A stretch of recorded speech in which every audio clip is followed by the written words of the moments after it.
నమస్కారం సామాన్యుడు TV news కి స్వాగతం. ఈనాటి వార్తా విశేషాలు. పాకిస్తాన్లోని ఉగ్రస్థావరాలపై భారత్ చేసిన దాడులు గర్వించదగ్గ విషయమని AP deputy CM Pawan Kalyan తెలిపారు. పహల్గాం ఘటనకి ప్రతీకారం తీర్చుకోవాలని యావత్ దేశం ఎదురు చూసిందని చెప్పారు. ప్రధాని మోదీ నాయకత్వంలో రక్షణ దళాలు ధీటుగా పాక్లోని ఉగ్రస్థావరాలపై దాడి చేసి బుద్ధి చెప్పాయని అన్నారు.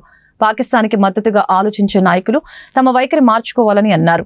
భారత సైన్యాన్ని కించపరిచేలాగా సోషల్ మీడియాలో తప్పుడు పోస్టులు పెడితే కఠిన చర్యలు ఉంటాయని హెచ్చరించారు. ఆపరేషన్ సింధూర్పై సెలబ్రిటీలు ఆచితూచి మాట్లాడాలని హితవు పలికారు.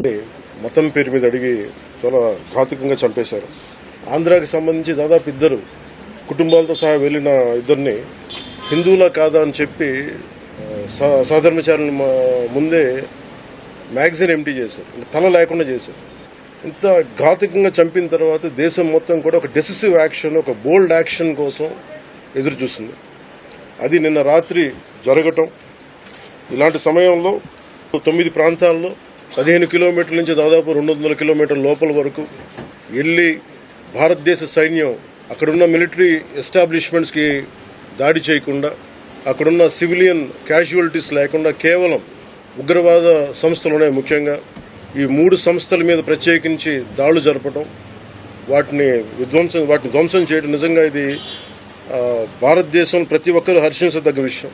సో హిందువుల మీద దాడి అనేది ఇది అనాదిగా జరుగుతూనే ఉంది. కానీ I think it is a right time to take a decisive and bold action.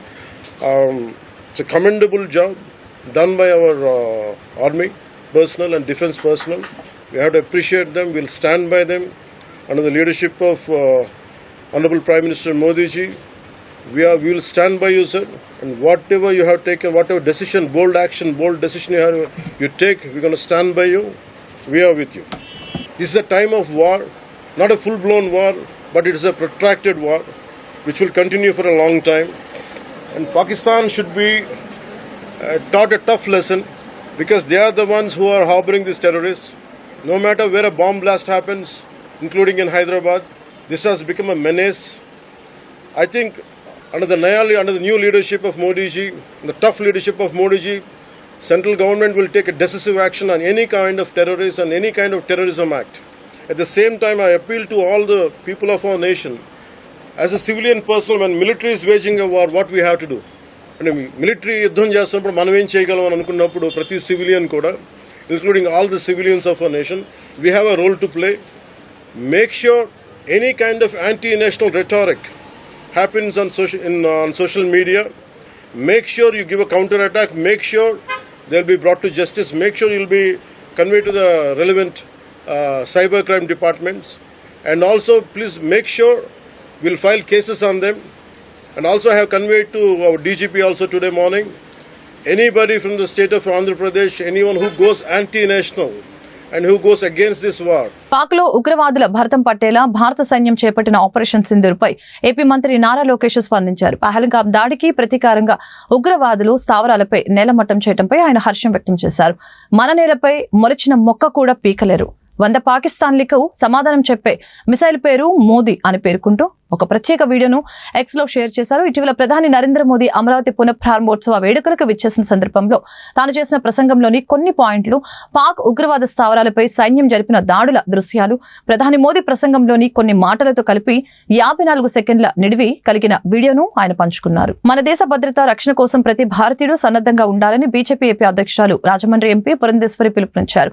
ప్రస్తుత సమయంలో ప్రధానమంత్రి నరేంద్ర మోదీకి భారతీయులు ప్రతి ఒక్కరు అండగా నిలవాలని చెప్పారు. మనమంతా ఒక గలంతో మన సైన్యానికి స్ఫూర్తినివ్వాలని పురంధేశ్వరి పేర్కొన్నారు. బుధవారం విజయవాడలోని బీజేపీ రాష్ట్ర కార్యాలయంలో అల్లూరి సీతారామరాజు జయంతి వేడుకలు నిర్వహించారు. ఈ వేడుకల్లో పురంధేశ్వరితో పాటు బీజేపీ నేతలు పాల్గొని నివాళులర్పించారు.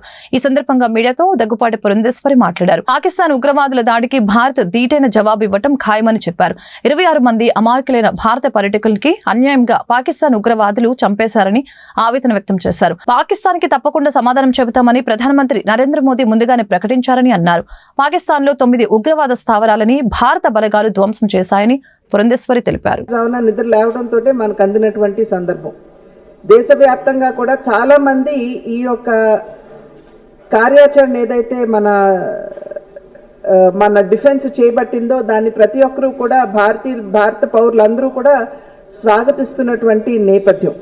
ఎందుకంటే ఉగ్రవాదం అన్నది అది చాలా వరకు ఇబ్బంది పెట్టేటువంటి విషయం అని చెప్పి దశాబ్దాల నుండి భారతదేశం ఎలుగెత్తి చెప్పినా కూడా వివిధ దేశాలు, ప్రపంచ దేశాలు ఏవైతే ఉన్నాయో ఉగ్రవాదాన్ని అక్నాలెడ్జ్ చేసేటువంటి పరిస్థితి ప్రపంచంలో లేదు.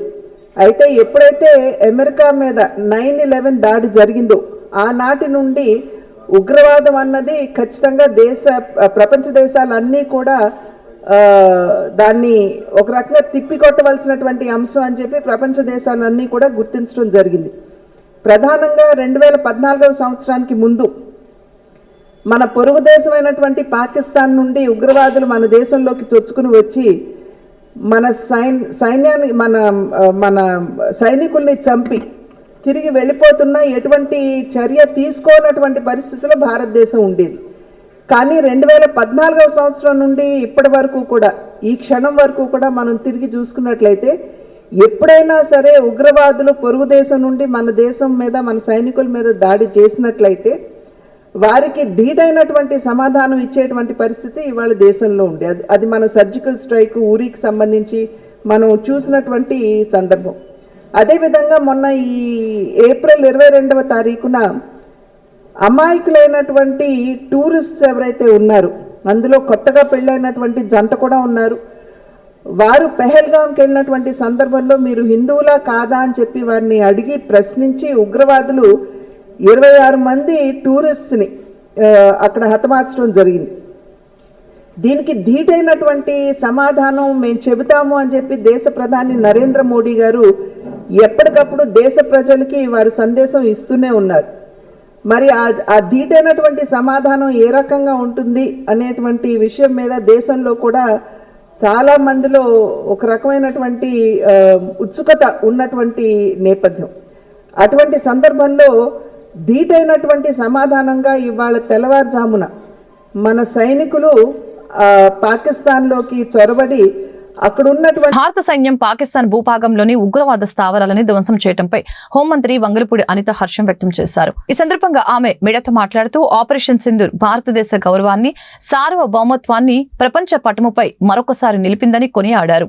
పహల్గాం దాడికి భారతదేశం సాహసోపేతంగా తగిన ప్రతీకారం తీర్చుకుంటుందని చెప్పారు. ఉగ్రవాదానికి శాశ్వతంగా ముగింపు వచ్చే వరకు భారతదేశం తన ఆపరేషన్లను కొనసాగిస్తుందని ఆమె స్పష్టం చేశారు. పాకిస్తాన్ ఇకనైనా చరిత్ర నుంచి పాఠాలు నేర్చుకోవాలని అన్నారు. ఉగ్రవాదులకి ఆశ్రయం ఇవ్వటం నిలిపివేయాలని దేశ రక్షణలో ప్రధాని మోదీ నాయకత్వంలో కేంద్ర ప్రభుత్వం చూపుతున్న కట్టుదిట్టమైన విధానం అభినందించదగ్గ విషయమని వంగలపూడి అనిత తెలిపారు. ఆపరేషన్ సింధూర్ విజయవంతమైన సందర్భంగా ఏపీ శాసనసభ స్పీకర్ అయ్యన్న పాత్రుడు నర్సీపట్నంలో ఆనందోత్సవాలు జరుపుకుంటున్నారు. మహాత్మా గాంధీ విగ్రహం వద్ద జాతీయ జెండాలతో భారత్ మాతాకి జై అంటూ నినాదాలు చేశారు. భారత సైన్యానికి జాతీయ జెండాలతో ధన్యవాదాలు తెలిపారు. ఈ సందర్భంగా అయ్యన్న పాత్రుడు మాట్లాడారు. భారత్ పాకిస్తాన్ల మధ్య ఏ సమయంలోనైనా యుద్ధం వచ్చే అవకాశం ఉందని చెప్పారు. శాంతియుత దేశమైన భారతదేశం దుశ్చర్యలకు పాల్పడుతున్న వారికి సరైన గుణపాఠం చెప్పాలని అన్నారు. భారత సైన్యానికి ప్రధానమంత్రి నరేంద్ర మోదీ తమ సంపూర్ణ మద్దతు తెలుపుతున్నామని అయ్యన్న పాత్రుడు అన్నారు.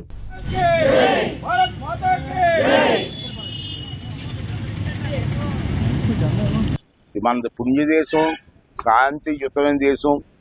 మన దేశం ఎప్పుడు కూడా తగుల కోసం కోరుకోలేదు. మనం శాంతిగా ఉంటాం, కానీ వాళ్ళు వచ్చి దౌర్జన్యం చేస్తుంటే ఎన్నాళ్ళు శాంతిగా ఉంటాం? పడుతుంటే ఊరుకుంటామా? మన దేశంలో కొన్ని కోట్ల మంది ప్రజలు ఉన్నారు, వాళ్ళకి కూడా రక్షణ కల్పించాలి కదా. మన సైనికులకి అండగా ఉండి మన సైనికులకి ధైర్యాన్ని ఇచ్చి ఆ పాకిస్తాన్ దేశం దుర్మార్గులకి బుద్ధి చెప్పే కార్యక్రమానికి విజయవంతం జరగాలని చెప్పి భగవంతుని కోరుకుంటే భారతదేశం గెలవాలి, న్యాయం గెలవాలి.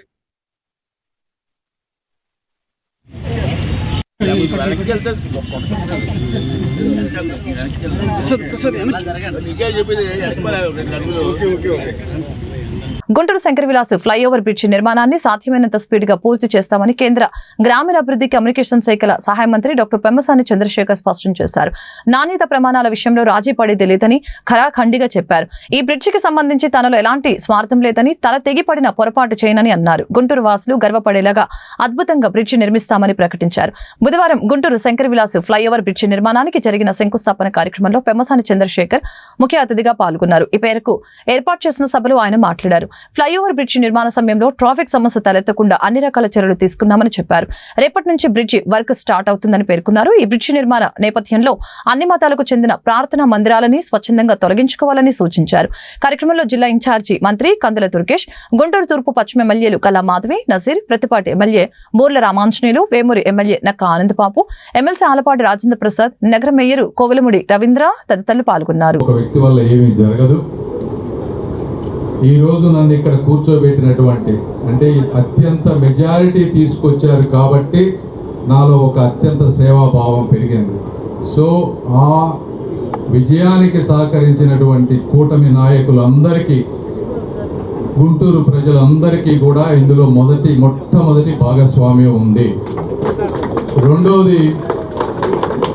రెండోది నన్ను నమ్మి నాకు టికెట్ ఇచ్చినటువంటి శ్రీ నారా చంద్రబాబు నాయుడు గారికి,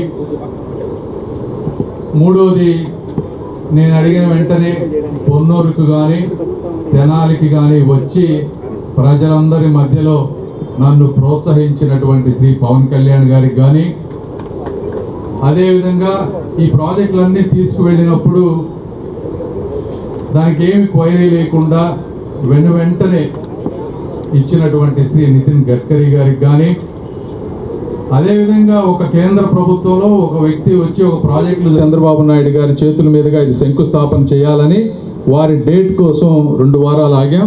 అయితే వారి బిజీ స్కెడ్యూల్ ఉండటం వల్ల వారు ఇప్పుడు ఎందుకమ్మా కన్స్ట్రక్షన్ అయిపోయిన తర్వాత నేను ఓపెనింగ్కి వస్తా అన్నారు. అందుకని ఈరోజు ముందుకు వెళ్ళాం. ఏదేమైనప్పటికీ రేపటి నుంచి వర్క్ స్టార్ట్ అవుతుంది. కాబట్టి ఇందులో ఇబ్బంది పడే వాళ్ళందరూ కూడా దయచేసి సహకరించండి. 1కి 4 సార్లు మేయర్ గారు, కమిషనర్ గారు విని మీకు ఎటువంటి చేయాలన్నా కూడా అవన్నీ కూడా చేస్తూ ఉంటాం. అదేవిధంగా ఈ ప్రాంతంలో మీరు ఒక్కటే గుంటూరు ప్రజలను నేను కోరేది ఏంటంటే, ఇక్కడ నాకంటూ ఏమీ స్వార్థం లేదు. జీవితంలో దేవుడు ఇవ్వాల్సినవి అన్నీ ఇచ్చాడు. నాకంటూ ఏమీ లేనిదంటూ ఏమీ లేదు. అనుభవించిన వ్యక్తిని పొరపాటున కూడా తల తెగినా కూడా తప్పు చెయ్యను. ఈ ఒక్క నమ్మకం పెట్టుకోండి. సాధ్యమైనంత వరకు గుంటూరు ప్రాంతాన్ని నా శక్తి మేరకు మా ఎమ్మెల్యేలను అందరినీ కలుపుకొని అద్భుతంగా నగరంగా తయారు చేస్తాం. పాక్ పై యుద్ధం ప్రకటించిన కేంద్ర ప్రభుత్వం నియమానుసారం గుంటూరు రైల్వే స్టేషన్ లో మాక్ డ్రిల్ నిర్వహించిన పోలీసులు. ఏదైనా ఆపద వస్తే ప్రజలు ఎలా ఉండాలో అవగాహన కార్యక్రమం నిర్వహించిన జిల్లా SP yes Satish Kumar. Bus stand, railway station లో రద్దీగా ఉండే ప్రాంతాల్లో అత్యవసర పరిస్థితుల్లో ప్రజలు తీసుకోవాల్సిన జాగ్రత్తలు వివరించారు. అత్యవసర పరిస్థితుల్లో అన్ని విభాగాల శాఖలు తక్షణమే స్పందించాలని సూచించారు. సివిల్ డిఫెన్స్ మాక్ డ్రిల్ చేయడం జరిగిందని తెలిపారు. యుద్ధం జరిపితే fire, police, medical, railway, RTC సిబ్బంది తగు జాగ్రత్తలు తీసుకోవాలని సూచించారు. ప్రజలు కూడా అత్యవసర పరిస్థితుల్లో అధికారులతో కలిసి పనిచేయాలని విజ్ఞప్తి చేయడం జరిగింది. బాంబ్ డిస్పోజబుల్ సిబ్బంది వచ్చి నిర్వీర్యం చేసే వరకు ప్రజలు జాగ్రత్తగా ఉండాలని తెలిపారు. డిస్ట్రిక్ట్ లో 7/5/2025 ఈరోజు 4 o'clock కి రైల్వే స్టేషన్ బస్టాండ్లో civil defence mock drill conduct చేయడం జరిగింది. సివిల్ డిఫెన్స్ మాక్ డ్రిల్ అంటే జనరలీ యూనిఫామ్ ఫోర్సెస్, అది పోలీస్గా ఉండొచ్చు, ఆర్మీగా ఉండొచ్చు, సెంట్రల్ ఆర్మ్డ్ పోలీస్ ఫోర్సెస్గా ఉండొచ్చు, జీఆర్పీ ఉండొచ్చు. అందరికీ కూడా ఒక emergency situation or war situation వచ్చినప్పుడు ఎలాగా రియాక్ట్ అవ్వాలన్నది అందరికీ ఐడియా ఉంటాయి. అదే అదర్ డిపార్ట్మెంట్స్, మెడికల్ డిపార్ట్మెంట్ ఉండొచ్చు, రెవెన్యూ డిపార్ట్మెంట్ ఉండొచ్చు, మీడియా ఉండొచ్చు, కామన్ పబ్లిక్ ఉండొచ్చు. వాళ్ళకి ఒక ఎమర్జెన్సీ సిచ్యువేషను, ఒక వార్ సిచ్యువేషన్ వచ్చినప్పుడు ఎలాగా రియాక్ట్ అవ్వాలి అనేది నాలెడ్జ్ తక్కువ ఉంటాయి. సో వాళ్ళకి ఒక అవేర్నెస్ కోసం ఈరోజు ఈ సివిల్ డిఫెన్స్ మాక్ డ్రిల్ అనేది కండక్ట్ చేయడం జరిగింది. సో దీనిలో what is the ultimate purpose? Civil defence mock drill conduct చేయడానికన్నా పర్పస్ ఏంటంటే first coordination. Different various departments ఉంటాయి. ఫర్ ఎగ్జాంపుల్ పోలీస్ డిపార్ట్మెంట్ మాత్రం కాకుండా ఒక ఎమర్జెన్సీ సిచ్యువేషన్ వచ్చినప్పుడు మెడికల్ డిపార్ట్మెంట్ రావాలి, ఫైర్ డిపార్ట్మెంట్ రావాలి, రెవెన్యూ డిపార్ట్మెంట్ రావాలి, తర్వాత ఫారెస్ట్ డిపార్ట్మెంట్ రావాలి, అదేవిధంగా ఇప్పుడు రైల్వేస్ ఉందంటే జీఆర్పీ రావాలి. సో అన్ని డిపార్ట్మెంట్స్ కలిసి తక్కువ టైంలో ఎమర్జెన్సీ సిచ్యువేషన్కి వెంటనే రియాక్ట్ అవ్వాలన్నది ఎలాగా అన్నదికి ఒక ఈ డ్రిల్ అనేది కండక్ట్ చేయడం జరిగింది.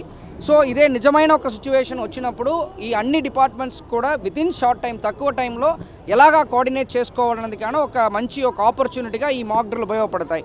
రెండవది, అలాంటి సిచ్యువేషన్ వచ్చినప్పుడు మనం ఎలాంటి ప్రికాషన్స్, డిఫెన్స్, దానికి పేరే డిఫెన్స్ అంటే ఆ సిచ్యువేషన్లో ఫస్ట్ మన డిఫెన్స్లో ఉండి తర్వాత మమ్మల్ని మనం కాపాడుకోవాలి. సో డిఫెన్స్ అనేది ఎలాగంటే ఆ టైంలో ఎలాగా మనము గ్రౌండ్ లెవెల్లో లయింగ్ పొజిషన్ ఎలాగా ఉండాలి, ఒకవేళ ఆ టైంలో ఇంజురీ అయ్యారంటే వాళ్ళని ఏ విధంగా ఎవాక్యువేట్ చేయాలి, తర్వాత ఒకవేళ అక్కడ ఫర్దర్ ఎక్స్ప్లోజివ్స్ ఉందంటే అది ఎలాగా డిఫ్యూజ్ చేయాలి అండ్ దీనితో పాటు మనము ఈ మాక్ డ్రిల్ని కండక్ట్ చేయడం జరిగింది. ఇక్కడ ఇప్పుడు ఈరోజు రైల్వే స్టేషన్లో బస్ స్టాండ్లో చూడడం జరిగింది. ఇదిని మనం మీడియా మిత్రులు మీరు ఇంకా అది పబ్లిసైజ్ చేయడం వల్ల రిమైనింగ్ అందరూ కూడా ఎమర్జెన్సీ సిచ్యువేషన్ ఆర్ వార్ సిచ్యువేషన్స్లో ఏ విధంగా వాళ్ళని కాపాడుకోవాలి దానికి ఇది ఒక మంచి ఎగ్జాంపుల్గా ఉంటాయి. సో ఈరోజు దీనిలో ఆల్ డిపార్ట్మెంట్స్ ఈవెన్ మన రైల్వే తరపు నుంచి GRP, కన్సర్న్ రైల్వే డిపార్ట్మెంట్, తర్వాత రెవెన్యూ డిపార్ట్మెంట్, తర్వాత మెడికల్ డిపార్ట్మెంట్. ఆపరేషన్ సింధులో భాగంగా ఉగ్రవాదుల స్థావరాలని మట్టిపెట్టిన భారత సైన్యానికి మద్దతుగా జాతీయ జెండాలతో శంకరవిలాస్ సెంటర్లో సంఘీభావం తెలిపిన బీజేపీ నాయకులు జూపూడి రంగరాజు, జయప్రకాష్ నారాయణ, తిరుపతిరావు. తెహల్గాం దాడికి ప్రతీకారంగా భారత సైన్యం ఉగ్రవాదుల స్థావరాలపై జరిపిన మెరుపు దాడిని సమర్థిస్తున్నట్లు బీజేపీ నాయకులు తెలియజేశారు. ప్రధాని నరేంద్ర మోదీ వెనుక యావత్ భారతదేశం ఉందని గుర్తు చేశారు. ఉగ్రవాదులు ఎక్కడ ఉన్నా వదిలిపెట్టే ప్రసక్తి లేదని చెప్పారు. ఈ దేశంలో జన్మించిన ప్రతి పౌరుడు మోదీ, అమిత్ షా నిర్ణయాలకి పూర్తి మద్దతు ఉంటుందని తెలియజేశారు. కార్యక్రమంలో భారతీయ జనతా పార్టీ ముఖ్య నాయకులు, కార్యకర్తలు, అభిమానులు పాల్గొన్నారు. కాశ్మీర్ ఏదైతే ఉందో అక్కడ ఉన్నటువంటి లష్కర్-ఏ-తోయిబా, ముజాహిద్దీన్ తీవ్రవాద సంస్థలకి వారందరికీ కూడా పహల్గాంలో జరిగినటువంటి దాడి సందర్భంగా ప్రతీకార చర్యగా ఇవాళ భారతదేశం, భారత సైన్యం వాళ్ళ మీద విరుచుకుపడినటువంటి తీరు ఇవాళ మనం చూసాం.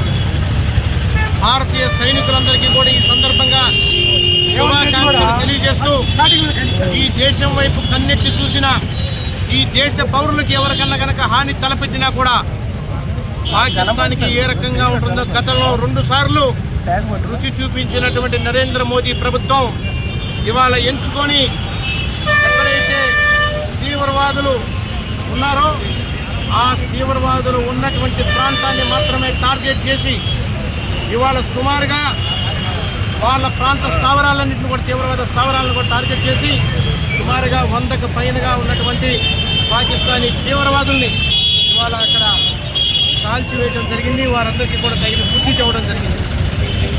ఒక్కటే ఈ సందర్భంగా ఈ దేశ ప్రజలందరికీ కూడా విజ్ఞప్తి చేస్తూ ఉన్నాం.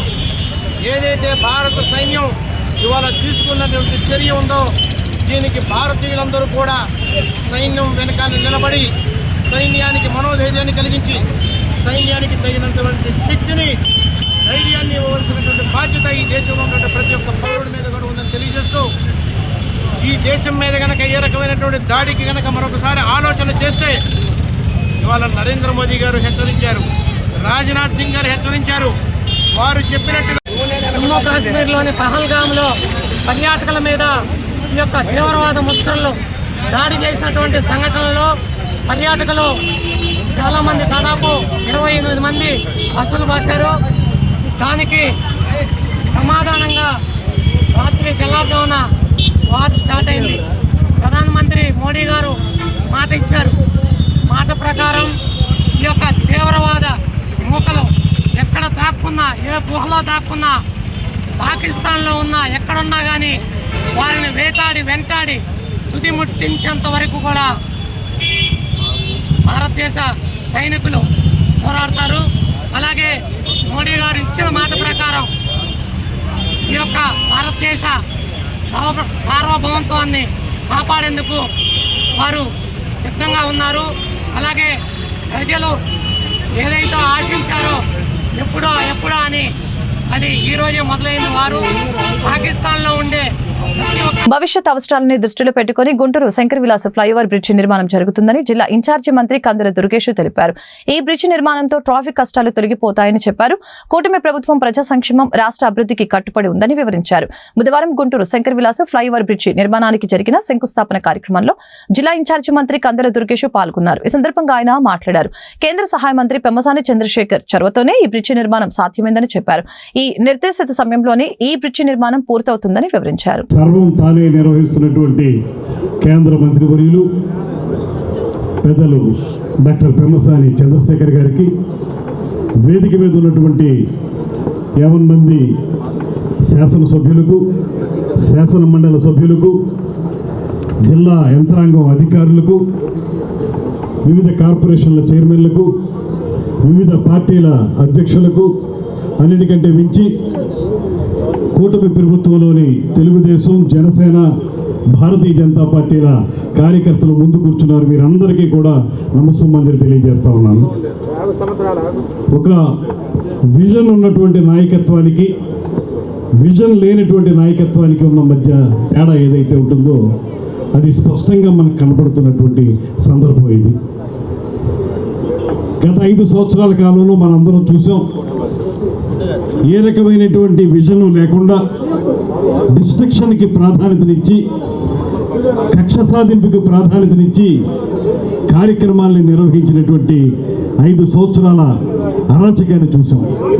ఇవాళ చూస్తే మీరు 100% ఒక సరైనటువంటి దార్శనికతతోటి రాష్ట్రం ఒక 20-30 సంవత్సరాల పాటు ఏ రకంగా అభివృద్ధి చెందాలనేటువంటి ఒక సూక్ష్మ ప్రణాళికతోటి అద్భుతమైనటువంటి అభివృద్ధి కార్యక్రమాల్ని, ప్రజలందరికీ ఉపయోగపడేటువంటి సంక్షేమ కార్యక్రమాల్ని సమ్మిళితం చేసి నడుపుతున్నటువంటి రాష్ట్ర నాయకత్వం శ్రీ చంద్రబాబు నాయుడు గారి నేతృత్వంలో నడుస్తుండగా, ఆయనకి సహకరిస్తున్నటువంటి పవన్ కళ్యాణ్ గారి యొక్క భాగస్వామ్యం కనపడుతుండగా, ఇక్కడ గుంటూరు జిల్లా వరకు చూసుకున్నట్లయితే ఇక్కడ పెమ్మసాని చంద్రశేఖర్ గారిని ఎందుకు ప్రత్యేకంగా మనం అందరం అభినందించాలి అంటే, అదేవిధంగా వారికి సహకరిస్తున్నటువంటి శాసనసభ్యులు కూడా. కారణం ఏంటంటే, ఇప్పుడు రాష్ట్రంలో జరుగుతున్నటువంటి అనేక అభివృద్ధి కార్యక్రమాలు, ఆ నియోజకవర్గాలకి పరిమితమైనటువంటి కార్యక్రమాలు, లేకపోతే ప్రభుత్వం అందించేటువంటి పథకాల తాలూకు లబ్ధిని ప్రజలకు అందించేటువంటి కార్యక్రమాలు, చిన్నవో పెద్దవో అభివృద్ధి కార్యక్రమాలు చేస్తున్నటువంటి నేపథ్యంలో అధికారంలోకి వచ్చినటువంటి 10 నెలల కాలంలోనే ఒక బృహత్తరమైనటువంటి కార్యక్రమాన్ని చేపట్టి, అది సాధారణంగా నిర్వహించేటువంటి అభివృద్ధి కార్యక్రమమో, సాధారణంగా నిర్వహించేటువంటి లబ్ధి చెందేటువంటి కార్యక్రమం కాదు. ఎంతో కాలంగా ప్రజలందరూ ఎదురు చూసి, మరి ఎప్పటి నుంచో ప్రజల ఆకాంక్ష, ఈరోజు శంకర్ విలాస్ ఓవర్ బ్రిడ్జ్ని నిర్మించుకోవడం కోసం శంకుస్థాపనకి అందరం కూడా హాజరయ్యాం. చాలా సంతోషం. మరి ఈ బ్రిడ్జి యొక్క ఆవశ్యకత అందరికీ తెలిసిందే, ప్రజల యొక్క ఆకాంక్ష అందరికీ తెలిసిందే. ఈ బ్రిడ్జి రూపకల్పన కోసం మరి మంత్రివర్యులు చేస్తున్న వ్యయ ప్రయాసాలు కూడా అందరికీ తెలిసిందే. మరి స్థానిక బాధ్యతాయుతమైన ఒక ప్రజాప్రతినిధులంగా మేమందరం కూడా దీనికి కట్టుబడి ఉండి, ముఖ్యంగా ఇందులోకి ఎదుర్కోబోతున్న సమస్యల మీద మాత్రమే ఈరోజు నేను మీ అందరికీ మాట్లాడదలుచుకున్నాను. దీని అవసరాలు, దీని ఆకాంక్షలు అందరికీ తెలిసినవి కాబట్టి ఈ యొక్క డెవలప్మెంట్ ప్రాసెస్లో ఎదుర్కొనే ఒక సమస్యలు, నష్టాలు, పరిహారాలు ఇవన్నీ కూడా మేమన్నిటికీ బాధ్యత తీసుకుంటాము. రేపు రానున్న రోజుల్లో ఈ 24 నెలలు ఎదుర్కోబోతున్న ప్రజల సమస్యలు ఈ బ్రిడ్జ్ వల్ల మేమందరం కూడా నిత్యం పర్యవేక్షిస్తూ ఉంటాము.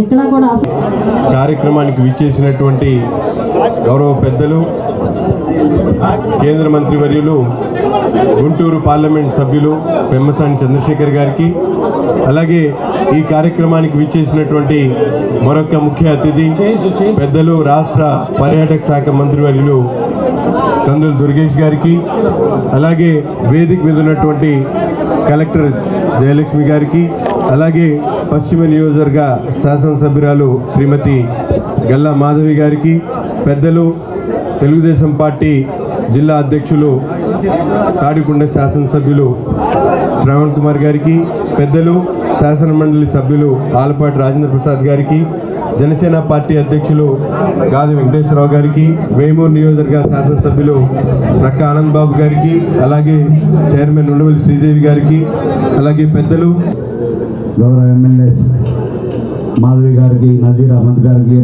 రామాంజనేయులు గారికి, అట్లాగే సోదరుడు ఆనంద్ బాబు గారికి, తెనాలి శ్రావణ్ కుమార్ గారికి, అట్లాగే వేదిక మీద ఉన్న నా సహచరులు, అట్లాగే కలెక్టర్ నాగలక్ష్మి గారికి, మున్సిపల్ కమిషనర్ పులి శ్రీనివాస్ గారికి, అందరికి కూడా నమస్కారాలు తెలుపుతూ, ఇది గుంటూరు నగరంలో కూటమి ప్రభుత్వం వచ్చిన తర్వాత ఇది ప్రారంభం అభివృద్ధి అనేది.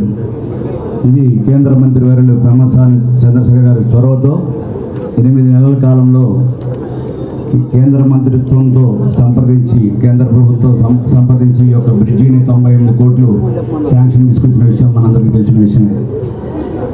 నేను మేయర్గా, ఆయన కేంద్ర మంత్రిగా ఉన్నప్పుడు దీన్ని శంకుస్థాపన చేయడం చాలా ఆనందకరంగా ఉంది. అట్లాగే దేశ ప్రధాని నరేంద్ర మోదీ వ్యూహాత్మకంగా ఆపరేషన్ సింధు నిర్వహించారని కేంద్ర గ్రామీణాభివృద్ధి కమ్యూనికేషన్ శాఖల సహాయ మంత్రి డాక్టర్ పెమ్మసాని చంద్రశేఖర్ తెలిపారు. పాకిస్తాన్ విషయంలో ప్రధాని ఏ నిర్ణయం తీసుకున్నా దానికి కట్టుబడి ఉంటామని చెప్పారు. రాహుల్ గాంధీ పరిపక్వత లేని రాజకీయ నాయకుడిగా ఆయన అభివర్ణించారు. బుధవారం 65 లక్షల విలువైన కంటి వైద్య పరికరాలని గుంటూరు ప్రభుత్వ ఆసుపత్రి కంటి విభాగానికి హెచ్డిఎఫ్సి బ్యాంక్ అందజేసింది. అలాగనే 20 లక్షల విలువైన వైద్య పరికరాలని జింకానా ట్రస్ట్ అందజేసింది. కార్యక్రమంలో ముఖ్య అతిథిగా కేంద్ర సహాయ మంత్రి పెమ్మసాని చంద్రశేఖర్ పాల్గొన్నారు. ఈ సందర్భంగా పెమ్మసాని చంద్రశేఖర్ మాట్లాడుతూ హెచ్డిఎఫ్సి బ్యాంకు 5 సంవత్సరాలకు గాను 25 కోట్ల వితరణ చేస్తే జీజీహెచ్ అన్ని విధాల అభివృద్ధి చెందుతుందని చెప్పారు.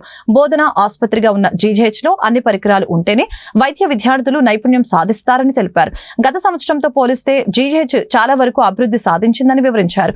కార్యక్రమంలో గుంటూరు తూర్పు ఎమ్మెల్యే మహమ్మద్ నజీర్, ప్రతిపాడు ఎమ్మెల్యే బూర్ల రామాంజనేయులు, జిల్లా collector Nagalakshmi, Undavalli Sridevi, deputy mayor Sheikh Sajila, GJH superintendent doctor Ramana, SSP, gymkhana trust chairman doctor Tripuraneni Ravikumar పాల్గొన్నారు. భారతదేశానికి ఒక బలమైన, శక్తివంతమైన, ఆలోచనాత్మకమైనటువంటి ప్రధానమంత్రి ఉన్నారు. ఆయన ఏదైనా సరే, ఆయనలో గొప్ప విషయం ఏంటంటే దాడి జరిగిన మరుక్షణమే ఆవేశంగా స్పందించకుండా 100 మీటింగులు పెట్టి అందరినీ కలిసి అన్నీ సిస్టమేటిక్గా అర్థం చేసుకొని ఏ విధంగా మనం చేస్తే దేశానికి తక్కువ డిస్ట్రక్షన్ జరుగుతుంది, అదేవిధంగా వారికి ఏ విధమైనటువంటి సమాధానం చెప్పగలమని అన్నీ ఆలోచించి ఒక వ్యూహాత్మకంగా చేశారు. అందులో భాగమే ఈరోజు మిషన్ సింధూర అనేది. డెఫినెట్గా ఏదైనా సరే భారతదేశ ప్రజలు గుండెపై చేసుకొని నిద్రపోవచ్చు వారు ఉన్నంత వరకు. కాబట్టి ప్రధానమంత్రి గారు ఏది చేసినా కూడా అన్ని యాంగిల్స్లో ఆలోచించి చేస్తారనేది నా వ్యక్తిగత అభిప్రాయం. ఇప్పుడు ఏం చేశారు? అధికారంలో ఉన్నారు. ఇదే చెప్పేది ఏంటంటే ఏది పడితే అది ఉంది కదా అని ఇష్టం వచ్చినట్టు వాడటం కాదమ్మా. ఇప్పుడు కొంతమంది టెర్రరిస్టులు ఉంటారు, వాళ్ళు బురదలోకి లాగాలని చూస్తారు. ఇలాంటివన్నీ చేసి ఇలాంటివి చేసినప్పుడు అన్నీ ఆలోచించి చేయాలి. బురదలోకి లాగారు కదా అని మనం కూడా బురదలోకి పోయి మంచిగా అభివృద్ధి చెందుతున్న ఆర్థిక వ్యవస్థని ఇబ్బంది పెట్టుకోలేదు. ఇవన్నీ ఏంటంటే ఒక దూరదృష్టి, అద్భుతమైన నాయకత్వ లక్షణాలు ఉన్న వాళ్ళు మాత్రమే చేయగలరు. రాహుల్ గాంధీ గారికి ఏం తెలుసు ఇవన్నీ? మున్సిపల్ వాటర్ కి మీటర్లు బిగించే విషయంపై అధికార విపక్ష నేతల మధ్య మాటల యుద్ధం జరిగింది. త్రాగునీరు వృధా కాకుండా అనధికార కుళాయిల కనెక్షన్లకి చెక్ పెట్టేందుకు వాటర్ మీటర్లు పెట్టాలని ఎమ్మెల్యేలు ప్రతిపాదించగా ప్రతిపక్ష కార్పొరేటర్లు తీవ్రంగా వ్యతిరేకించారు. పేదలపై భారం వేయటం తగదని మండిపడ్డారు. బుధవారం గుంటూరు నగర మేయర్ కోవెలమూడి రవీంద్ర అధ్యక్షతన గుంటూరు నగర పాలక సంస్థ కౌన్సిల్ సమావేశం కొలువు తీరింది. ఈ సందర్భంగా గుంటూరు పశ్చిమ MLA Galla Madhavi municipal water కి మీటర్ బిగించాలని కౌన్సిల్ దృష్టికి తీసుకుని వచ్చారు. దీనిపై సభలో అధికార ప్రతిపక్ష సభ్యుల మధ్య రగడ నెలకొంది. ఎవరికి వారు తమ వాదనల్ని సభలో బలంగా వినిపించారు. దీనిపై కూటమి ఎమ్మెల్యేలు మహమ్మద్ నజీర్, బూర్ల రామాంజనేయులు, వైసీపీ ఎమ్మెల్సీ చంద్రగిరి యేసరత్నం తమ అభిప్రాయాలను వెల్లడించారు. అలాగనే గుంటూరు నగర మేయర్ కోవెలమూడి రవీంద్ర కూడా మున్సిపల్ వాటర్ వృధా కాకుండా పేదలపై భారం పడకుండా సురక్షితమైన త్రాగునీటిని ప్రతి ఇంటికి అందిస్తామని ప్రకటించారు. ఇప్పుడు ప్రతి ఇంటికి వాటర్ కనెక్షన్స్ ఉన్నప్పుడు దానికి ఒక మీటర్ సిస్టమ్ ఎందుకు పెట్టకూడదు? ఎవరు ఎంత వాడుకుంటే అది మీటర్ ఆధారితంగా ఎందుకు వాళ్ళు యూటిలైజ్ చేసుకోకూడదు? అలాంటి క్రమంలో ఖచ్చితంగా దానికి వాళ్ళు బాధ్యులై ఉంటారు. రెస్పాన్సిబుల్ యూసేజ్ అనేది ప్రజల్లో కూడా వస్తుంది. కమర్షియల్ యాక్టివిటీస్ కూడా ఇప్పుడు ఎలాగో మనం వాళ్ళు మీటర్ రీడింగ్ తోనే వాళ్ళు యూటిలైజ్ చేసుకుంటున్నారు. అది హౌస్ హోల్డ్ కూడా మనం తీసుకురాగలిగితే ఈ వేస్ట్ వాటర్, ఇదంతా వేస్ట్ అయిపోయే వాటర్ కూడా మనం అరికట్టే ప్రయత్నం చేయొచ్చు. కాబట్టి ఖచ్చితంగా అట్లీస్ట్ ఒక నియోజకవర్గంలో 2-3 డివిజన్లని ఆదర్శంగా తీసుకొని ప్రతి డివిజన్ లో ప్రతి హౌస్ హోల్డ్ కి మీటర్ సిస్టమ్ ని బిగించి, ఇప్పటికే మనకి గ్యాస్ కనెక్షన్ ద్వారా గ్యాస్ ని మీటర్ ద్వారా యూజ్ చేసుకుంటూ నెలకి వాళ్ళు వాడిన దాన్ని బట్టి అమౌంట్ కట్టుకునే పరిస్థితి మనకు ఆల్రెడీ ఉంది. అదే విధంగా వాటర్ కూడా మనం పెట్టినప్పుడు ఇలా సమ్మర్ లోనే కాదు, ఎప్పుడు కూడా వాటర్ అనేది చాలా బాధ్యతాయుతంగా యూటిలైజ్ అయ్యే ప్రయత్నం మనం ఎందుకు చేయకూడదు? అది ఈ కార్పొరేషన్ లో నుంచి మనం ఒక రెజల్యూషన్ తెచ్చుకోవాల్సిన బాధ్యత ఉంది అని చెప్పి మీ దృష్టికి తీసుకొస్తున్నారు అధ్యక్ష. దీని గురించి ఒకసారి కమిషనర్ గారు కూడా ఆలోచించి ఈ యొక్క అంశాన్ని పరిగణలోకి తీసుకోవాల్సిందిగా కోరుతున్నాను అధ్యక్ష. వాటర్ రిసోర్సెస్ ద్వారా ఇవ్వమని చెప్తుంది.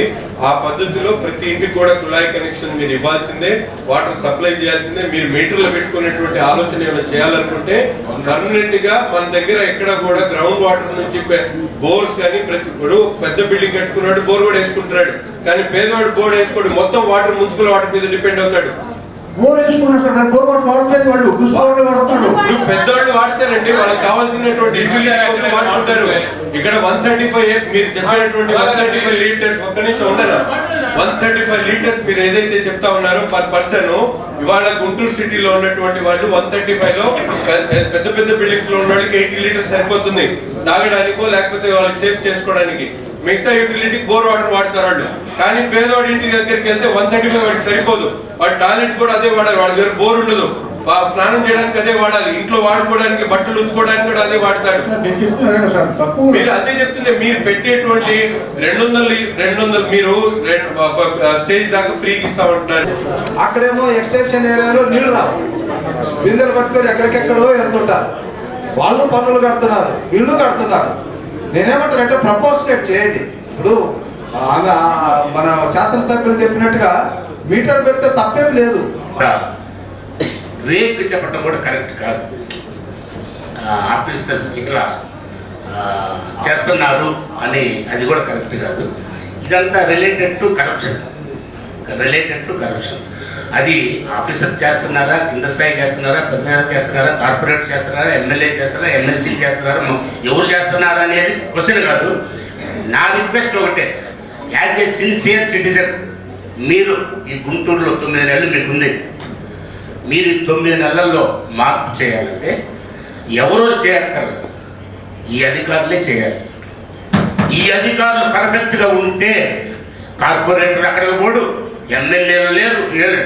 మా రిక్వెస్ట్ ప్రజలకు కావాల్సింది యాజ్ ఏ ప్రజాప్రతినిధులు మేము అడుగుతాం, ప్రజాప్రతినిధులకు అడుగుతాం. అడిగినప్పుడు మీరు with in the preview rules ప్రకారం ఉంటే చేయమని అంటాం. కానీ గుంటూరు నగర కమిషనర్ పులి శ్రీనివాసులకి గుంటూరు పశ్చిమ ఎమ్మెల్యే గల్లా మాధవి టార్గెట్ చేశారు. నిత్యం రోడ్ల వెంట కమిషనర్ తిరుగుతున్న పారిశుద్ధ్యం విషయంలో సాధించిన పురోగతి ఏమీ లేదని ప్రజలు నవ్వుకుంటున్నారని పేర్కొన్నారు. ప్లాస్టిక్ వినియోగం విచ్చలవిడిగా పెరిగిపోయిందని ఆందోళన వ్యక్తం చేశారు. వీధి దీపాల సమస్య అధికంగా ఉందని తమ గలం విప్పారు. వీధి కుక్కల నుంచి ప్రజల్ని రక్షించడంలో అధికారులు విఫలమయ్యారని ధ్వజమెత్తారు. గుంటూరు నగర ప్రధాన కూడళ్లలో ఏర్పాటు చేసిన కమర్షియల్ యాడ్ హోర్డింగ్ల విషయంలో అధికారులు ఎందుకు చర్యలు తీసుకోవటం లేదని ప్రశ్నించారు. టౌన్ ప్లానింగ్ విభాగంలో అవినీతి తారాస్థాయికి చేరిందని తెలిపారు. అక్రమ కట్టడాలకి అడ్డు అదుపు లేదని అధికారుల్ని నిలదీశారు. గుంటూరు నగర మేయర్ కోవెలమూడి రవీంద్ర అధ్యక్షతన బుధవారం గుంటూరు నగరపాలక సంస్థ కౌన్సిల్ సమావేశం జరిగింది. ఈ సందర్భంగా ఎమ్మెల్యే గల్లా మాధవి అధికారుల నిర్లక్ష్యంపై ప్రశ్నలు సంధించారు. జవాబుదారీతనం లోపించిందని ఆగ్రహం వ్యక్తం చేశారు. పౌర సేవలు అందించే విషయంలో అధికారులు ఉదాసీనపై కన్నెర చేశారు. తప్పు చేసిన అధికారుల్ని సస్పెండ్ చేయాలని గర్జించారు. చిరు వ్యాపారులపై కార్పొరేషన్ సిబ్బంది దాస్తికం ప్రదర్శిస్తుందని మండిపడ్డారు. దీనికి స్పందించిన మేయర్ కోవెలమూడి రవీంద్ర ఎమ్మెల్యే ఆరోపణల్ని సమర్థించారు. ఎమ్మెల్యే సూచించిన సమస్యల్ని తక్షణమే పరిష్కరించాలని అధికారుల్ని ఆదేశించారు. అంటే ఈరోజు కుక్కల యొక్క సంతానం మీద మాత్రమే దృష్టి పెడుతున్నారు. సమస్య అది కాదు అధ్యక్ష. పిచ్చి కుక్కలు ఎక్కువైపోతున్నాయి, వాటికి రకరకాలైన కారణాలు ఉన్నాయి. సంతానం పెరగడం వల్ల మాత్రమే ఈ సమస్య వస్తుంది అనడంలో అధికారుల అవగాహన రహిత్యం కనిపిస్తుంది అధ్యక్ష. దీంట్లో పలు అంశాలు ఉన్నాయి అధ్యక్ష. కొంచెం కామ్గా ఉంటే ప్లీజ్. చాలా అంశాలు ఉన్నాయి అధ్యక్ష, మనం పరిగణలోకి తీసుకోవాల్సిన అంశాలు. ఆలస్యం అమృతం విషం లాగా విషమమైన పరిస్థితి ఎదుర్కొంటున్నాం అధ్యక్ష. నెల క్రితం ఒక చిన్నారిని మనం కోల్పోయాము. మళ్ళీ నెల తిరగకుండానే దాదాపుగా మా ప్రాంతంలోనే 20 మంది మీద ఈ పిచ్చి కుక్క దాడి చేసి, ఒకే కుక్క దాడి చేసి గాయాల పాలు చేస్తే జీజీహెచ్ లో వాళ్ళు అడ్మిట్ అవ్వడం జరిగింది అధ్యక్ష. వీటికి కారణాలు బర్త్ కంట్రోల్ కాదు అధ్యక్ష, అది కూడా కట్ అయిపోయింది. దాని బర్త్ కంట్రోల్ అయిపోయిన కుక్క అధ్యక్ష అది. అయితే వాళ్ళు ఇక్కడ పరిగణలోకి తీసుకోవాల్సింది ఏంటంటే అధ్యక్ష, వీటికి టైంను బట్టి, ఈ యొక్క ఆహారం అందుబాటులో లేని పరిస్థితులను బట్టి, అదేవిధంగా మనకి డ్రైనేజీల పక్కన, గార్బేజీల పక్కన ఉన్న చెత్తని తినడం బట్టి, అదేవిధంగా మనకి ఆదివారం వస్తే అధ్యక్ష రోడ్ల వెంట ఈ చేపల మార్కెట్ వాళ్ళు కానివ్వండి, చికెన్ వేస్ట్ వాళ్ళు కానివ్వండి, వాటికి ఆ పచ్చి మాంసాన్ని వేయడం వల్ల అవి తినడం బట్టి, అదేవిధంగా మనకి స్ట్రీట్ లెంపట లైట్లు లేకుండా చీకట్లో ప్రజలు వస్తూ ఉన్నప్పుడు ఇవి కనపడక వాళ్ళు తగు చర్యలు తీసుకోలేని పరిస్థితుల్లో వీటి దాడికి గురవడం బట్టి ఇలాంటి రకరకాల అంశాల మీద ఆధారితంగా ఈ రోజు ప్రతి ఒక్కళ్ళు కూడా కుక్కల బారిన పడుతున్నాం అధ్యక్ష. ఇవి ఏమి కూడా పరిగణలోకి తీసుకోకుండా కేవలం ఏబీసీ ఏఆర్సీ అని ఏవో చెప్తూ ఉన్నారు. వాటి వల్ల వచ్చే ప్రయోజనం నిష్ప్రయోజనం అధ్యక్ష. దీని మీద ఒక సమగ్ర చర్చను మనం ఏర్పాటు చేయాలి అధ్యక్ష. ఇది ఒక నియోజకవర్గ సమస్య కాదు, ఒక రాష్ట్రం సమస్య కాదు అధ్యక్ష. దేశవ్యాప్తంగా ఈ సమస్య ఉంది. నేను పలుసార్లు ఈ సమస్యని ఇటు అసెంబ్లీ దృష్టికి కానివ్వండి, కార్పొరేషన్ దృష్టికి కానివ్వండి తీసుకొచ్చినప్పటికీ కూడా అసలు ఏ మాత్రం అవగాహన లేని ఒక ఆన్సర్లు రావడమే తప్ప దాని గురించి ఏ మాత్రం కూడా ఒక నిర్ణయం తీసుకున్న పరిస్థితి లేదు అధ్యక్ష. అయితే దీనికోసం ఒక చక్కటి పరిష్కారం అయితే ఇక్కడ సమగ్రంగా అందరూ ఇటు ప్రజలు, ప్రజాప్రతినిధులు, అధికారులు, సొసైటీలు అన్ని కలిసికట్టుగా కూర్చుంటేనే ఈ సమస్యకు పరిష్కారం వస్తుంది అధ్యక్ష. ఇప్పుడు అధికారులు అందరూ కూడా వాటికి ఒక షెల్టర్ని, ఇప్పుడు ఈ ఆవుల కోసం ఏదైతే షెల్టర్ని ఏర్పాటు చేసి వాటి పరిరక్షణ కోసం మనం చూస్తున్నామో అదే విధంగా ఒక షెల్టర్నన్నా ఏర్పాటు చేయాలి. వాటి ఫీడింగ్ కోసం ఇప్పుడు రకరకాల సొసైటీలు, ఈ పశు సంవర్ధక సొసైటీలు ఉన్నాయి అధ్యక్ష. బ్లూ క్రాస్ సొసైటీలు అని, డాగ్ లవర్స్ అని పలు సంస్థలు ఉన్నాయి అధ్యక్ష. వాళ్ళని కూడా వీళ్ళలో ఇన్కార్పొరేట్ చేసుకొని అదే విధంగా సొసైటీలో చాలా మంది కూడా వాటికి ఒక జాలితో కరెంట్లతో బిస్కెట్లు వేసి ఫీడ్ చేసి చాలా ఏరియాలు మీరు వాస్తవానికి మీకు ఒక వాట్సాప్ గ్రూప్, దాంట్లో మేడం కూడా యాడ్ చేసి ఆ ఎలక్ట్రికల్ ఎక్కడెక్కడ ఉన్నాయి, ఏం చేశారు, రెక్టిఫికేషన్ ఏం చేసింది. ఫోర్త్ పాయింట్ పార్కులు. అమ్మ మీరు ఏవైతే ఎస్టిమేషన్ ఇచ్చారో చూడడానికి రాలేదు నా దగ్గరికి, వస్తే ఇమీడియట్ గా పార్కులు చేయాలి.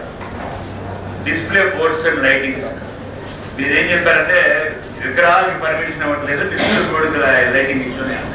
నడి రోడ్డు మీద ఈ హోర్డింగ్స్ వెలుస్తున్నాయి అధ్యక్ష. వీటి వల్ల ఖచ్చితంగా ట్రాఫిక్ ఇబ్బంది అవుతుంది. మరి ఏ మనకి ట్రాఫిక్ ఏ సమస్య కాబట్టి వీటికి మాత్రం పర్మిషన్ ఎలా ఇచ్చారు? నా దగ్గర ఇప్పటికే నా దృష్టికి రాలేదు. ఇమీడియట్ గా రేపు ప్రజా సమస్యని పరిష్కరించడమే తొలి ప్రాధాన్యతగా తీసుకోవాలని గుంటూరు నగర మేయర్ కోవెలమూడి రవీంద్ర కార్పొరేషన్ అధికారులను ఆదేశించారు. ఈ విషయంలో నిర్లక్ష్యం వహిస్తే సహించేది లేదని హెచ్చరించారు. 18వ డివిజన్లో క్షీణించిన పారిశుద్ధ్యంపై సంబంధిత కార్పొరేషన్ సిబ్బందిపై చర్యలు తీసుకోవాలని కమిషనర్ని ఆదేశించారు. బుధవారం కోవెలమూడి రవీంద్ర అధ్యక్షతన గుంటూరు నగరపాలక సంస్థ కౌన్సిల్ సమావేశం జరిగింది. ఈ సందర్భంగా పలు అంశాలు కౌన్సిల్ దృష్టికి వచ్చాయి. ఆయా అంశాలపై సుదీర్ఘంగా మేయర్ వివరణ ఇచ్చారు. ప్రజా ప్రతినిధులు చెప్పినట్లుగా అధికారులు నడుచుకోవాలని అన్నారు. ప్రతి సమస్యని నిర్దేశిత సమయంలో పరిష్కరించాలని సూచించారు.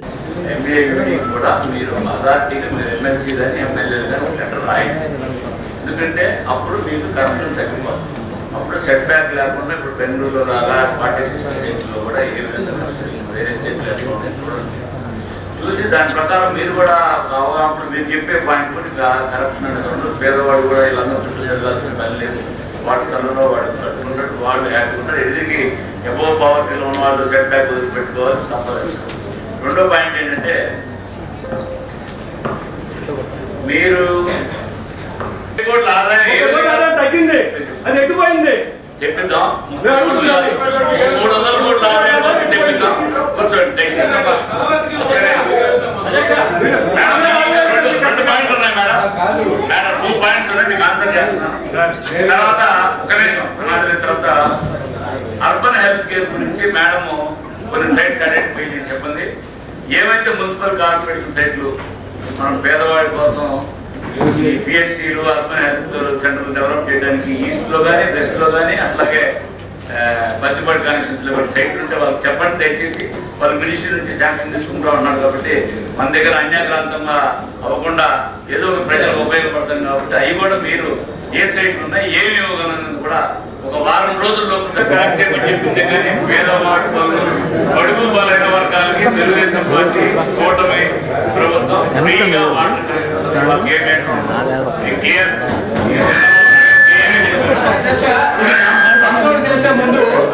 ఈ వార్తలు ఇంతటితో సమాప్తం. మరొక బులెటిన్లో మళ్ళీ కలుద్దాం. నమస్కారం.